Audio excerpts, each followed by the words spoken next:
Atlantean Genesis by Patrice Louinet. Between 1926 and 1930, Robert E. Howard began 13 stories featuring Kull, Atlantean king of Elusia, completing 10. However, only 3 of those tales saw print in Howard's lifetime: The Shadow Kingdom, Weird Tales, August 1929, The Mirrors of Tuzun Thun, Weird Tales, September 1929, and Kings of the Night, Weird Tales, November 1930. The last, a Bran MacMorn story, co-starring the Atlantean king. These 3 stories were particularly well received by Weird Tales editor Farnsworth Wright and by the readers, if the commentaries found in the magazine's letters section, sometimes years after the stories had appeared, are any indication.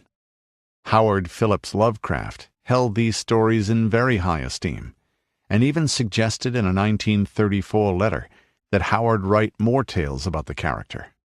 Howard replied in his deceptively deprecatory tone, "Thanks for the kind words you said about the Kull stories, but I doubt if I'll ever be able to write another. The 3 stories I wrote about that character seemed almost to write themselves, without any planning on my part. There was no conscious effort on my part to work them up. They simply grew up, unsummoned, full-grown in my mind, and flowed out on paper from my fingertips. To sit down and consciously try to write another story on that order would be to produce something the artificiality of which would be apparent."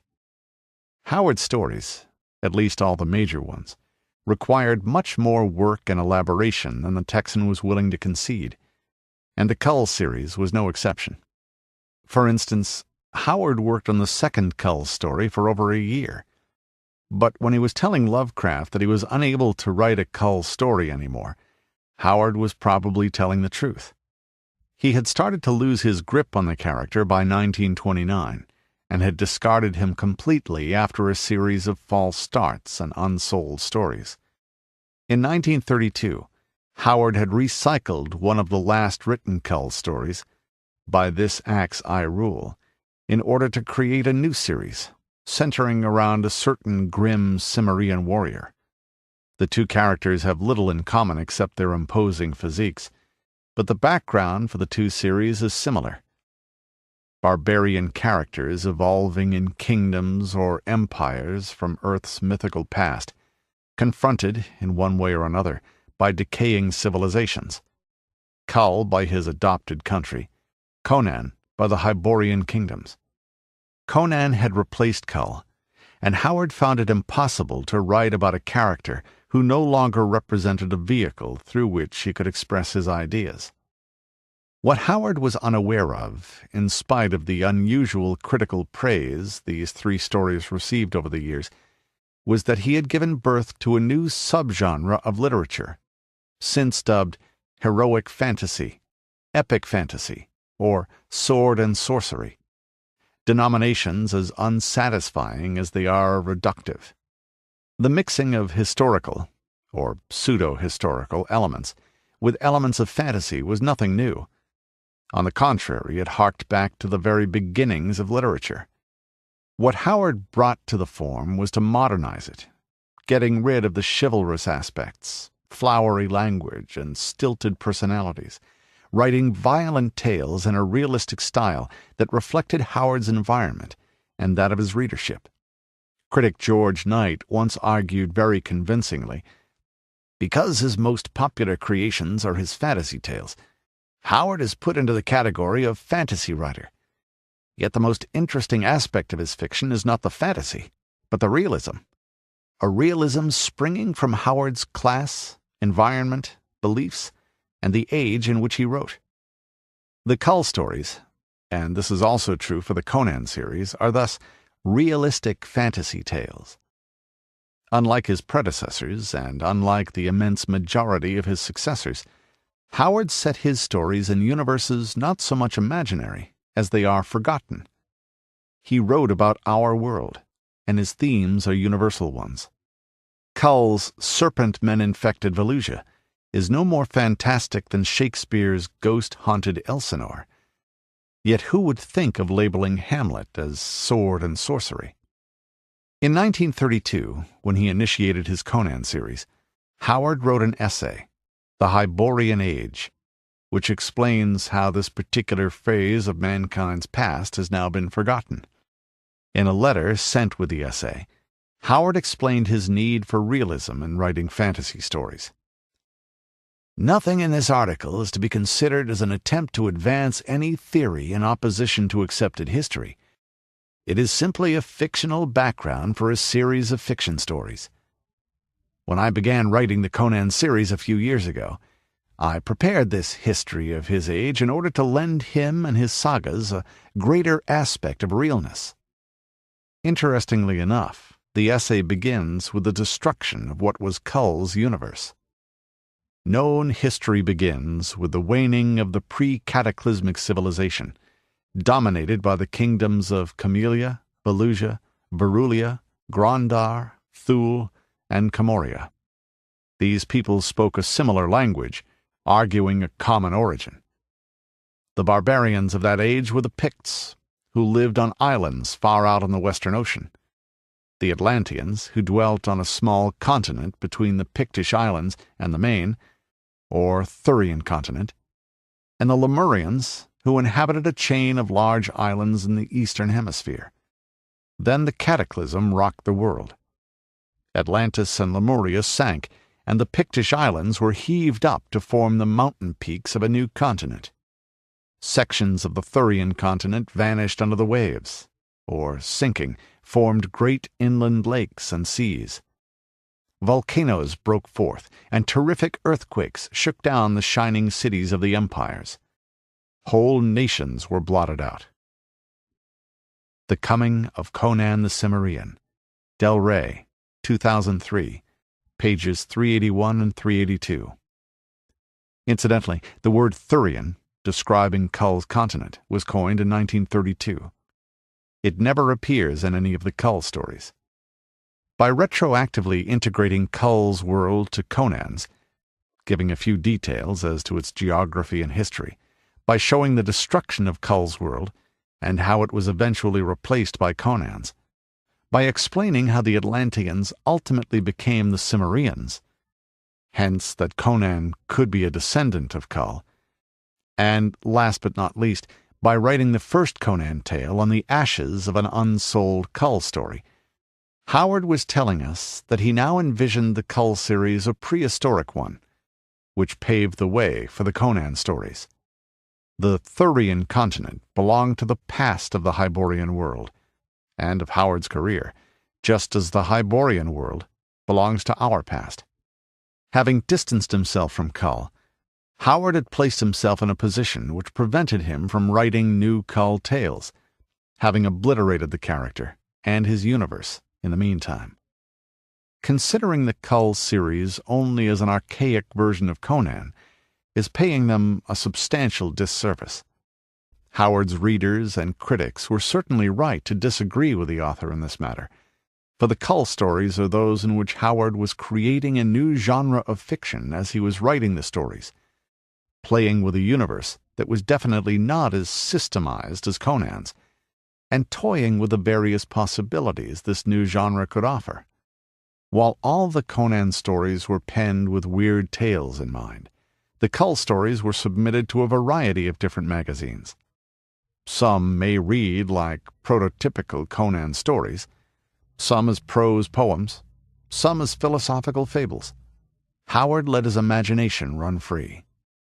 It was a time of experimentation. The Kull stories range far and wide, and can be very different between one story and the next. The genesis of the stories of the Atlantean king is also that of the genre Howard was inventing. In his A Biographical Sketch of Robert E. Howard, which originally appeared in 1935, Alvin Earle Perry quoted from a now lost letter from Howard. In that letter, the Texan offered a few comments on the genesis of some of his characters. About Kull, he wrote that he was put on paper the moment he was created. In fact, he first appeared as only a minor character in a story which was never accepted. At least he was intended to be a minor character, but I had not gone far before he was dominating the yarn. The only extant story that fits the description is the first tale of this book, previously published under the title Exile of Atlantis. This short vignette, in which Kull is but one of 3 lead characters, and is indeed soon dominating the yarn, is the only Kull story that was written before the Shadow Kingdom. It was thus the first Kull story, but at the same time it was also the last to feature one of Howard's earliest creations, Amra, whose origins will help us understand the genesis of the Kull stories. Amra apparently played the same role for Kull that the Atlanthean would later play for Conan. Howard said he began buying pulp magazines at 15, in the summer of 1921, though he had probably been reading them for some time. His favorite publications seem to have been Adventure and Argosy, the 2 leading pulp fiction magazines of that era. Before Weird Tales began publication in 1923, there was no magazine devoted solely to weird fiction. The young Howard was a voracious reader of adventure fiction, an inclination that would be true all his life. Argosy and Adventure specialized in historical and adventure tales, and traces of influence of all the major contributors to those magazines, we may cite Harold Lamb, Talbot Mundy, Edgar Rice Burroughs, and Arthur D. Howden Smith, can be detected in the writings of Howard. It was thus natural that when Howard began writing fiction on a, more or less, professional basis in 1921, just after having discovered these magazines, it was in these authors that he found his first inspiration. The Texan thus wrote a number of tales clearly derived from Mundy and borrowed from Burroughs, or, at a later date, from Lamb and Howden Smith. It was Howard's scholar and Wandering Star editor Rusty Burke who unearthed the influence Paul L. Anderson had on a young Robert E. Howard. Anderson, born 1880, died 1956, now completely forgotten, had several novelettes published in Argosy in the early 1920s, beginning with The Son of the Red God in the 31 January 1920 issue. The tale was preceded by a note which explained how he had found a Cro-Magnon parchment in a cave in France, and that his story was nothing more than a translation from the original.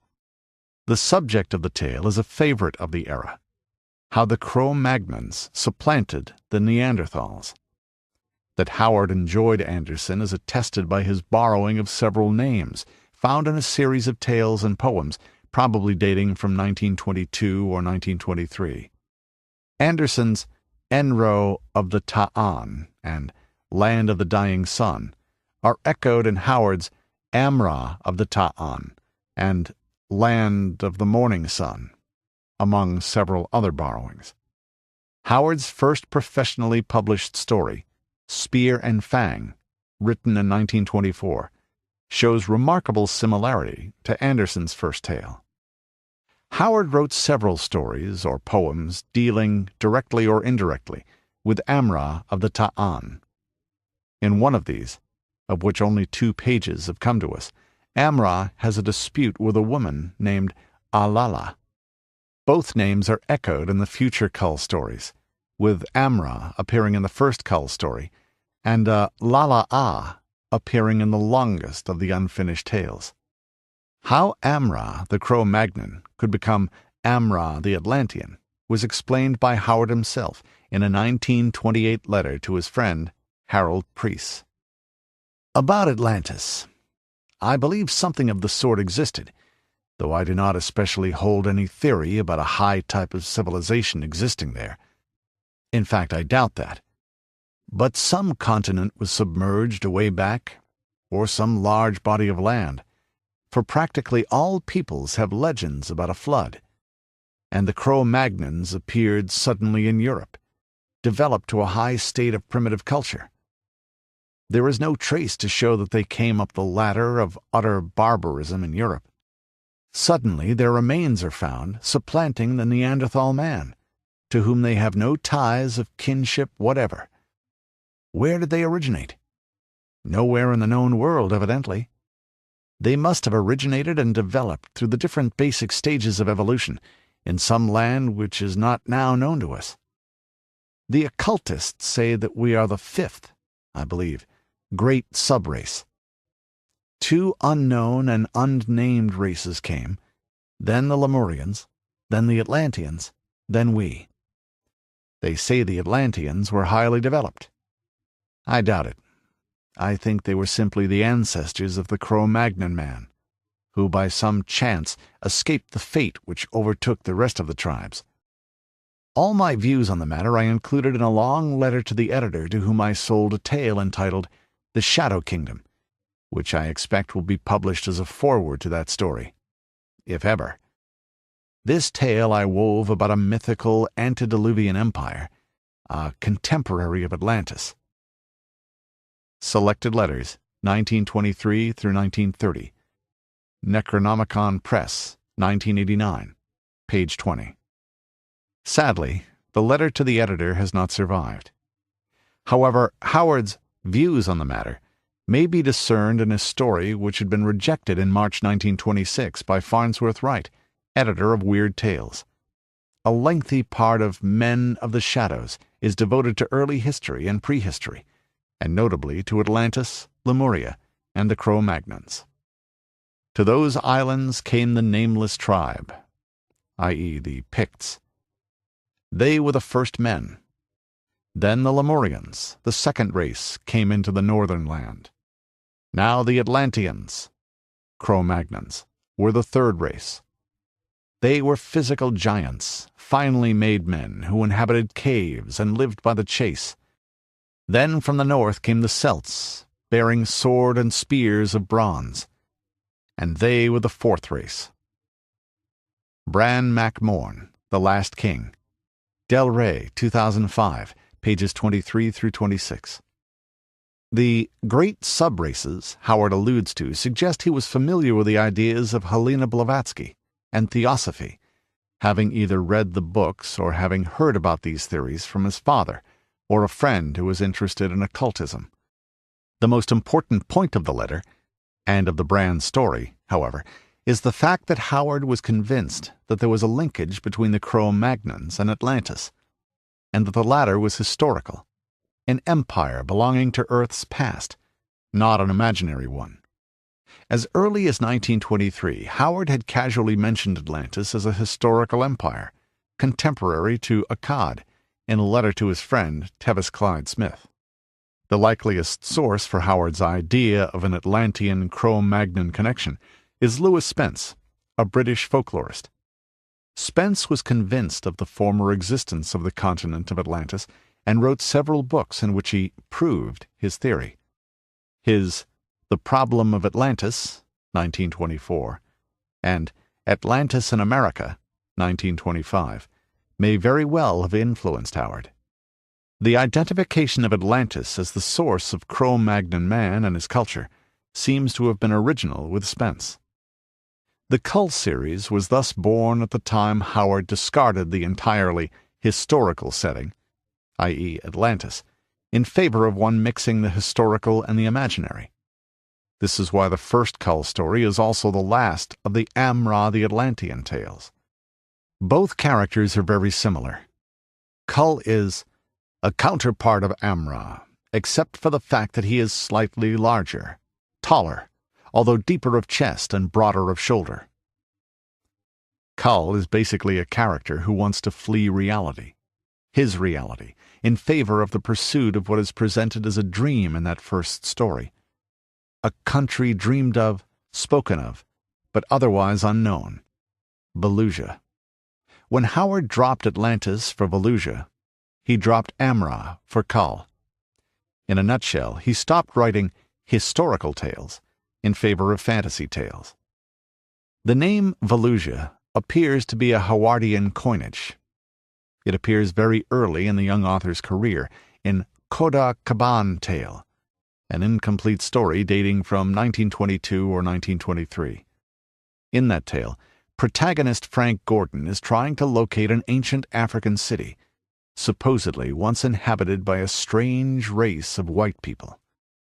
Gordon first discovers a temple erected to the elephant, quickly followed by another, fresher-looking one, which he soon discovers to be much more ancient than the other. It consisted merely of a stone wall, round in shape, with an opening at one place. It had no roof. In the center there was a great carved serpent of stone, coiled on a stone pedestal which was decorated by carvings of other, smaller serpents. The stone wall was also decorated by snake carvings. Gordon went over the ruins carefully. He seemed very much interested and slightly puzzled. "The Carthaginians did not mention another race," said he. "Yet the race that erected this snake temple did not erect the elephant temple we found at the edge of the swamp. They represent two distinct forms of architecture, so distinct that it is scarcely possible that the same race erected both temples." The Coming of El Barak, Cryptic Publications, 1987, pages 47 and 48. As will be the case in The Shadow Kingdom, the confrontation is between a white-skinned barbaric race and an older, highly civilized one, closely linked to the serpent. Earlier in the story, Gordon had indicated that the people who inhabited the empire were white, fair-skinned and fair-haired, and the name of the empire was Valuz, page 38. Evidently, this Valuz was the direct ancestor of Howard's later Valusia. As to Kull's name, there is a possibility that the name comes from a poem Howard had read many years prior in Cosmopolitan. On February 4th, 1925, Howard wrote R. W. Gordon, editor of the Folk Songs Department of Adventure magazine. "There is a poem which I have been trying to rediscover. I suppose it is out of your department, as it has been published, but if any of the readers should know of it, I should appreciate it very much if they could assist me in obtaining a copy of it. It came out in the Cosmopolitan magazine some 9 years ago." This poem, identified by Rusty Burke as The Search by Edgar Lee Masters, appeared in the March 1917 issue. It has several allusions to Old King Cole.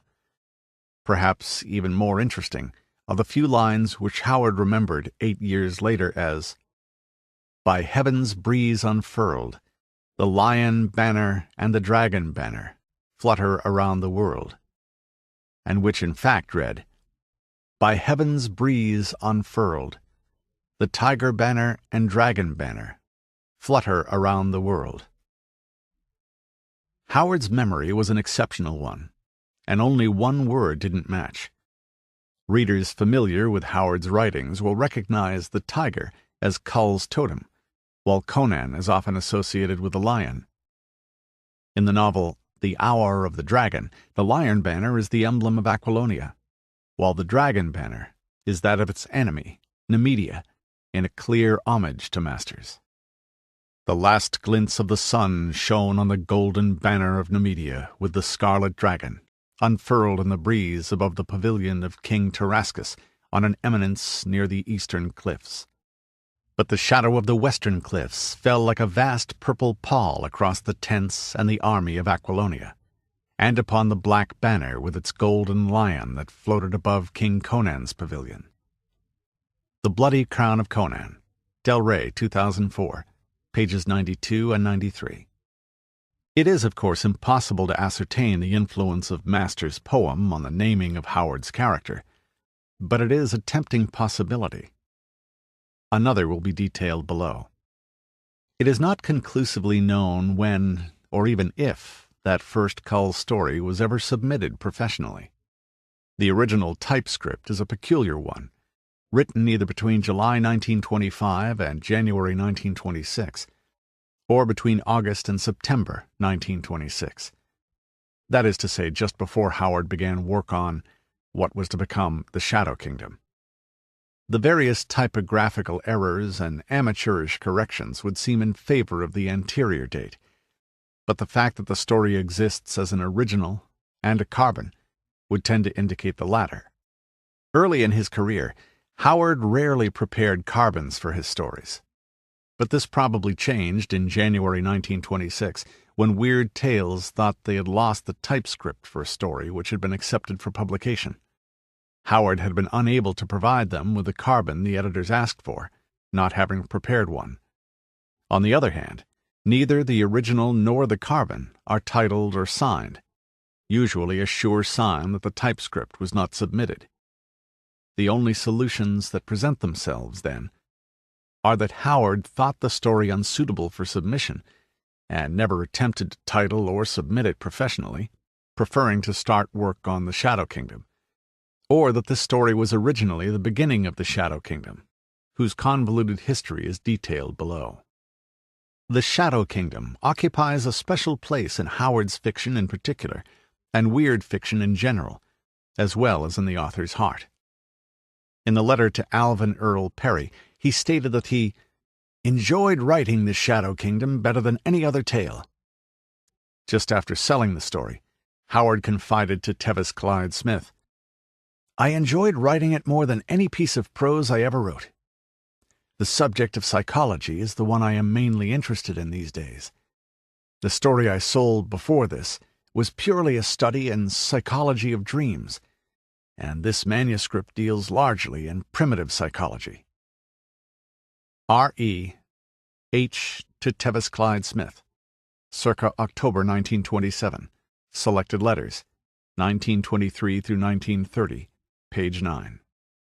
Evidence to be found in Howard's semi-autobiographical novel Post Oaks and Sandruffs enable us to trace the first attempt to complete what would become the Shadow Kingdom to 1926.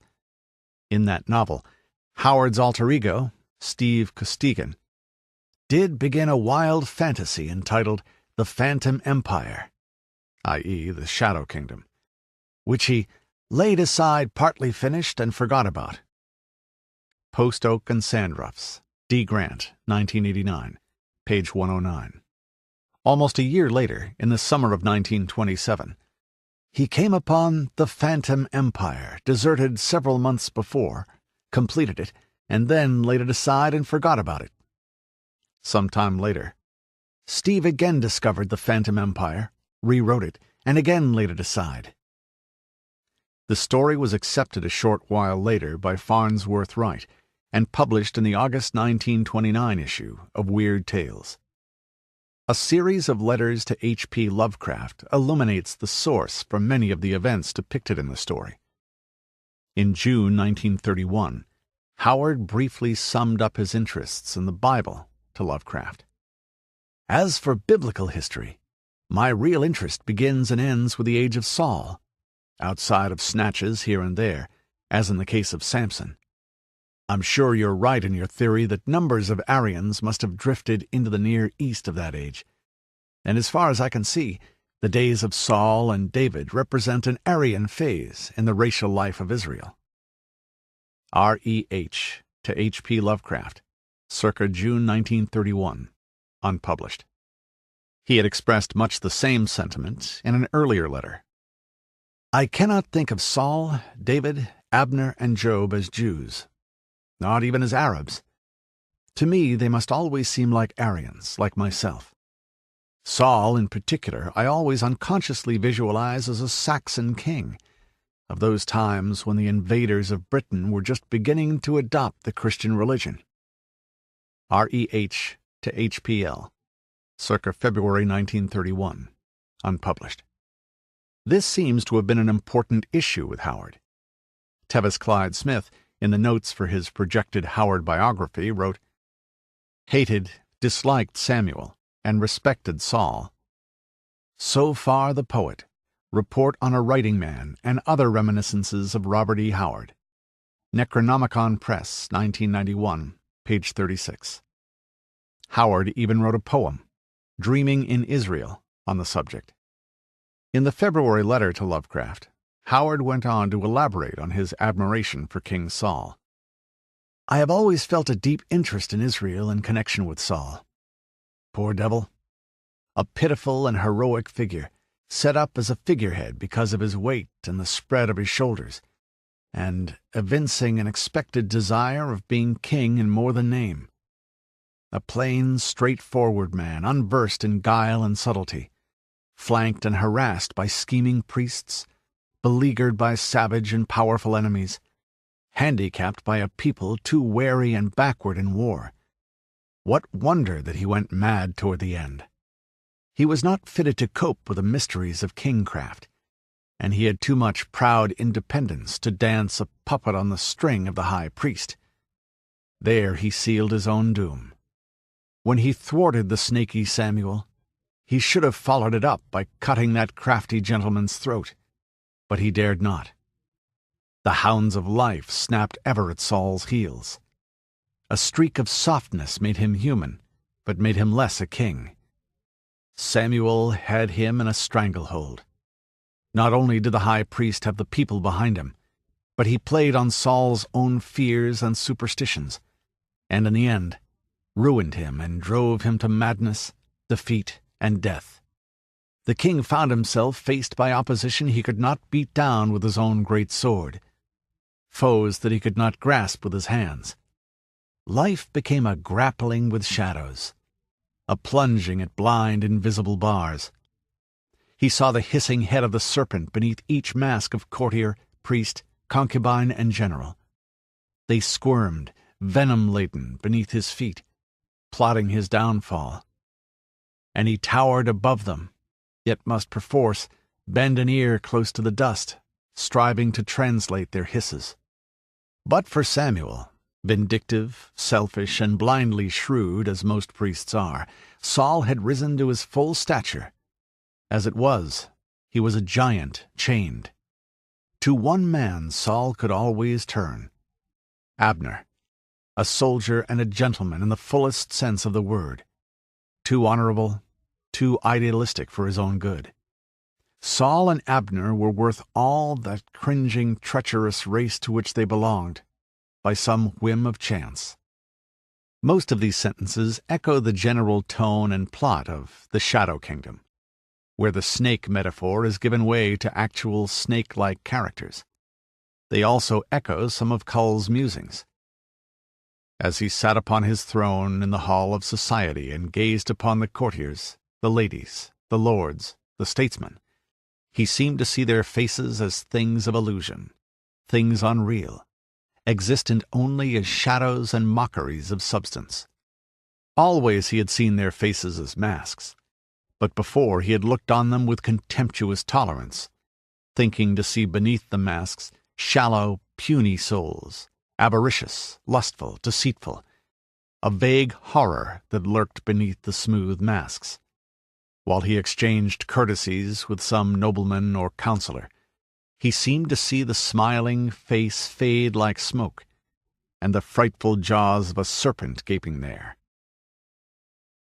The one man to whom Saul can always turn evokes, of course, Brule, the spear-slayer. The only notable difference between the two stories resides in the absence of an equivalent to the snaky Samuel. In Howard's story, the snake characters are indistinguishable from one another. Upon learning of the acceptance of the Shadow Kingdom in September 1927, Howard reacted in a typical fashion, and almost immediately proceeded to write another story starring the same character. Howard had completed Wolf's Head in July 1925, the same month the first story starring de Montour in the Forest of Villefeuille was published. A few months later he would repeat this, completing the second Solomon Kane story, Skulls in the Stars, upon news of the sale of the first, Red Shadows. This time the writing took much less time than for the first story. Howard wrote an 8-page draft, polished it by rewriting the last 2 pages of the story, and sent the result to Weird Tales. That second story, The Mirrors of Tuzun Thun, was quickly accepted by Farnsworth Wright for $20. Of that story, generally held in high esteem by contemporary as well as modern readers, Howard offered the following comment to his friend Clyde Smith. "More of the Shadow Kingdom, occult and mystical, vague and badly written. This is the deepest story I ever tried to write, and I got out of my depth." It was some weeks before Howard would return to writing Kull stories. In the first months of 1928, he began what could have been a serial-length Kull story, but abandoned it at the 18th page. Howard probably realized that his story was rambling and unconvincing, relegated it to his archives, and immediately began working on another Kull story, which was to be titled Delcardus's Cat. The history of the composition of this tale is worth detailing. Howard wrote it in 2 sessions. He titled his first draft Delcardus's Cat, and only had the idea for the character that was to become Thulsa Doom as he was writing page 22 of a draft that runs 25 pages. The introduction of the new character, whose name was initially Thulsa Doom, required a few modifications in the earlier parts of the tale, which of course lacked any references to Thulsa or Thulsis Doom. Howard, in a particularly unprofessional move, didn't even rewrite his story, making all his changes on his first draft, and retitled the tale The Cat and the Skull, whose skull is an explicit reference to Thulsa Doom. The story survives as an original, with the modifications, and a carbon, which shows the first stage of the story. The story is rather poor and suffers from a lack of cohesiveness, which is not surprising given the late addition of Thulsa Doom. The character of Cthulhu is introduced as a slave, but later on, too, the Chancellor suddenly remembers that Cthulhu is a slave, aye, but the greatest scholar and the wisest man in all the 7 empires. In fact, it is quite probable that Howard first intended Cthulhu to be the villain of the story, only discarding the idea when he came up with Thulsa Doom. Last, it took Howard several pages before he gave a name to the slave, and it appears, upon close scrutiny of the transcript, that his original name was not Cthulhu, but Cathulos. Not surprisingly, the story was rejected by Weird Tales, apparently to Howard's surprise, if this is indeed the unnamed story he is alluding to in Post Oaks and Sandruffs. Undaunted, Howard wrote yet another tale featuring Kull, the second and last, featuring Cthulhu, the screaming skull of silence. The story was quickly submitted to Weird Tales, and likewise rejected. After a false start and 2 unsold tales, it would be several months before Howard would return to writing Kull stories. In the meantime, he met with commercial success in the acceptance of his longest story to date. Skullface, Howard's original form of the title, was written during the second half of 1928 and was accepted for $300 later in the year. It would be hard not to notice that in this story, Stephen Costigan and John Gordon are opposed to the deadly Cthulhu of Atlantis, whose physical description matched that of Thulsa Doom. Cthulhu had disappeared from the Kull stories, only to re-enter Howard's fiction via another story. As 1928 was drawing to a close, Howard once again returned to Kull. The Striking of the Gong was the first Kull story not submitted to Weird Tales, but was sent instead to Argosy. The Altar and the Scorpion, a short story in which Kull is only mentioned, was submitted to Weird Tales. Both stories failed to sell. The Curse of the Golden Skull, also barely mentioning Kull, and probably composed in late 1928 or early 1929, likewise met rejection. The metaphysical tone of the early Kull stories echoed Howard's philosophical delvings of the time. In January 1928, Howard was writing Clyde Smith, "The subject of psychology is the one I am mainly interested in these days." The questions of reality and identity are central to those stories, which, due to their short length, writing style, and atmosphere, tend more toward the philosophical fable than the kind of fantasy stories Farnsworth Wright would have bought. This passage from a letter to Clyde Smith, for example, resonates with passages in The Mirrors of Tizun Thun and The Striking of the Gong. Life is power. Life is electricity. You and I are atoms of power, cogs in the wheels of the universal system. Life is not predestined. That is, the trivial affairs of our lives are not.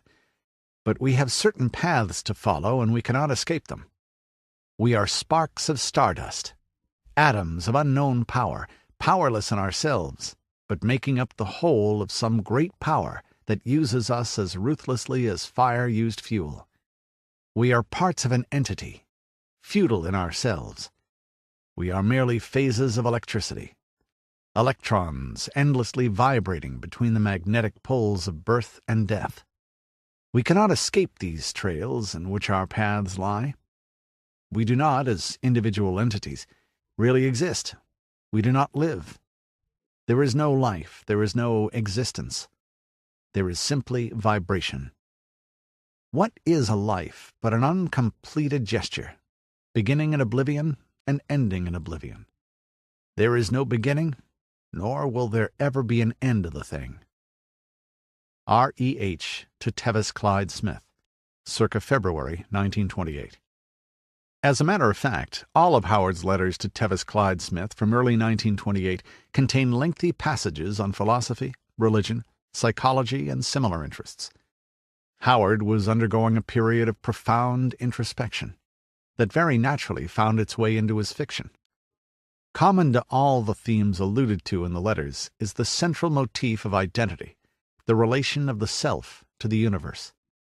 At any rate, in the 14 months that had followed the sale of The Shadow Kingdom and The Mirrors of Tuzun Thun, Howard had begun or completed 6 Kull stories, hadn't succeeded in selling any of them, and none had yet appeared in print. Between late 1928 and mid-1929, Howard would not complete another Kull story. That he had not decided to cease his efforts in spite of these failures is attested by the 2 aborted stories he attempted to complete in the first months of the year. There is little to be said about The Black City, a 3-page fragment that takes Brule and Kull away from Volusia to the city of Kamula. The other, untitled fragment, however, is particularly interesting. In April 1929, an overjoyed Howard wrote Tevis Clyde Smith, "On my return here I found a returned manuscript from Adventure, with a line or 2 from the assistant editor telling me to submit some more of my work. And soon after returning I got a letter from Argosy, accepting that story that I told you about. The day after getting that letter I got a check from them for $100. Also a letter from Weird Tales with the advance sheets of a story appearing in the next issue. Farnsworth said he intended publishing a sonnet in the next issue after that, and then The Shadow Kingdom, which is a $100 story, and after that a shorter story, The Mirrors of Tuzun Thun. I believe he's paving the way to publish the serial I sold him. But of course I may be wrong." As the acceptance of The Shadow Kingdom seems to have occasioned the writing of The Mirrors of Tuzun Thun, it was probably the news of the forthcoming appearance of the 2 Kull stories that prompted Howard to return once more to the character, but abandoning the more metaphysical aspects in favor of straight adventure stories set on a fantasy background. His first attempt didn't go beyond the 3rd page. This untitled draft is the first Kull story to display Howard's growing passion for things Celtic, which had become conscious in December 1928. Why Howard did not complete the story is easily understood. Not only does the story make mention of the historical Celts, in a story supposedly set thousands of years B.C., but he also gives blue eyes to the fragment's protagonist, Brule. Brule had always been mentioned as having dark eyes in previous stories, and logically so, since he was a Pictish warrior. Blue eyes were in fact becoming the staple of Howard's Celtic or pseudo-Celtic heroes, Conan being the most famous, of course. More than a casual mistake, this was a clue as to what was happening to the series. Howard was growing detached from his Atlantean creation, and more interested in Brule. In that fragment, Brule explains the mode of government of his tribe, the Bornai. "We all acknowledge Niall of the Tathelai as Overking, but his rule is loose.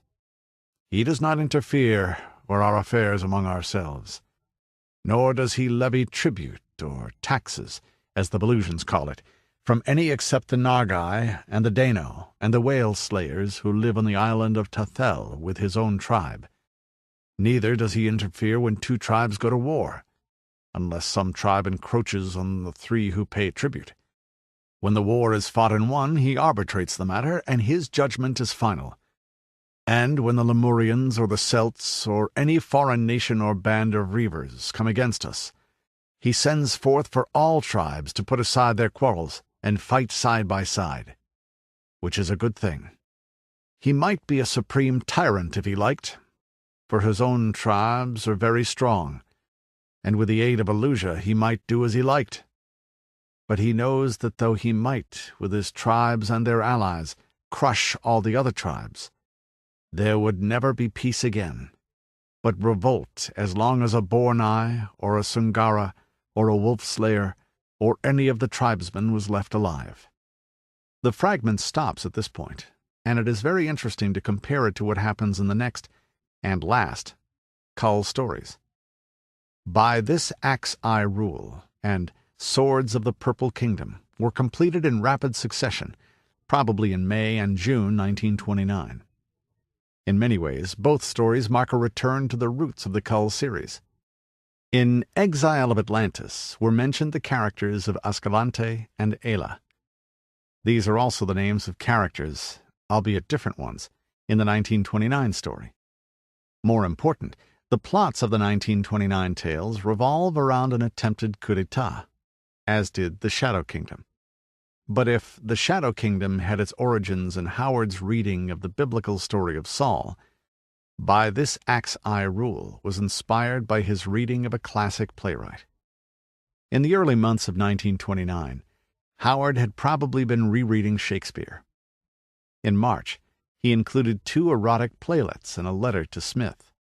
Of the first, Howard wrote that his desires wavered between a wish to write straight, jovial obscenity and a desire to simply parody Shakespeare and exaggerate and emphasize what I consider show the bastardness of the Scots nature. Not surprisingly, Tevis Clyde Smith later indicated that Shakespeare was Howard's favorite playwright. By This Axe I Rule opens with a scene in which conspirators decide to do away with the king on that same day. The scene takes place late at night, as dawn is nearing. To seal their alliance, all men take an oath. Act 2, Scene 1 of William Shakespeare's Julius Caesar takes place in Brutus's orchard. It is night, and dawn is nearing. As the conspirators agree to assassinate Caesar on that same day, Brutus asks them to join their hands, and Cassius subsequently proposes an oath, which Brutus refuses. Despite the small difference, this scene is highly reminiscent of its equivalent in By This Axe I Rule. After the oath has been sworn, the conspirators of the Kull story depart. Ascalante tells them, "Get back to your places, and not a word, deed, or look do you betray what is in your minds." In Julius Caesar, Brutus declares, "Good gentlemen, look fresh and merrily. Let not our looks put on our purposes." And if Howard had found in Shakespeare the basic plot of his story, it could be that Howard himself was also indeed trying to kill his king, i.e., to put an end to the character in the series. The character now little resembled what he was in the early stories, having become an autocratic ruler. If, in the Shadow Kingdom, the menace of the Serpent Men was an abhorrent one, in the later story there is little difference between Kull and Ascalante, the leader of the conspirators. What the exile Ascalante wishes to do is exactly the same thing Kull did when he ascended the throne: kill the present and legitimate king. Their method is exactly the same, as shown in this passage from the Shadow Kingdom, which describes Kull's ascent to the throne, but which applies perfectly to Ascalante and what he is doing in By This Axe I Rule. A bold snatching of opportunity, the swift whirl of swords, the slaying of a tyrant of whom men had wearied unto death, short, crafty plotting with ambitious statesmen out of favor at court. And Kull, wandering adventurer, Atlantean exile, had swept up to the dizzy heights of his dreams. He was Lord of Elusia, King of Kings. Ascalante and Kull have much more in common than one may presume at first glance. Further, Brule, who was always on hand to save Kull's life in time of danger, is noteworthily absent from the tale, leaving Velusia as the story opens. His departing words are quite disquieting. "We are barbarians together, even if we have spent most of our lives in this land. I go now. You have not to fear save an attempted assassination, which is no fear at all, considering the fact that you are guarded night and day by a squad of the Red Slayers."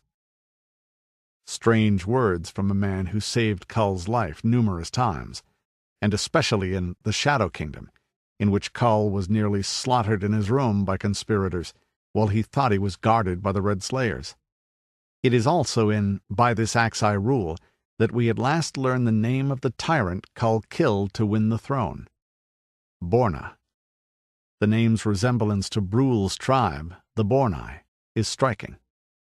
It thus very much seems that Howard was losing contact with his creation, and, as he would put it in an oft-quoted passage from a letter to Clark Ashton Smith, "Suddenly I would find myself out of contact with the conception, as if the man himself had been standing at my shoulder directing my efforts, and had suddenly turned and gone away, leaving me to search for another character." R.E.H. to Clark Ashton Smith, 14 December 1933. Selected Letters, 1931 through 1936, page 59. By This Axe I Rule was rejected by Argosy and Adventure, while it is not known where or if Swords of the Purple Kingdom was submitted. The Shadow Kingdom appeared in the August 1929 issue of Weird Tales, followed the next month by The Mirrors of Tazun Thun. This time, Howard was no longer sufficiently interested in the character to attempt to write new stories. In February 1930, Kull made a brief comeback in Kings of the Night. It is not uninteresting to note that the protagonist of this story is Bran Mac Morn, the Pictish king, whom we learn to be a direct descendant of Brul, no longer the simple warrior of the Shadow Kingdom, but described as the greatest of all the Pictish war chiefs. Kull had now become only a secondary character, a king without a kingdom in that story. Kull and Volusia would linger in Howard's mind until, in March 1932, the character was changed into a Cimmerian and given blue eyes instead of gray, the eyes of Amra the Atlantean and of Brul in the Celtic fragment. As to Volusia, its destruction was carried out in the essay The Hyborian Age in April of that year. Conan and the Hyborian Age were coming.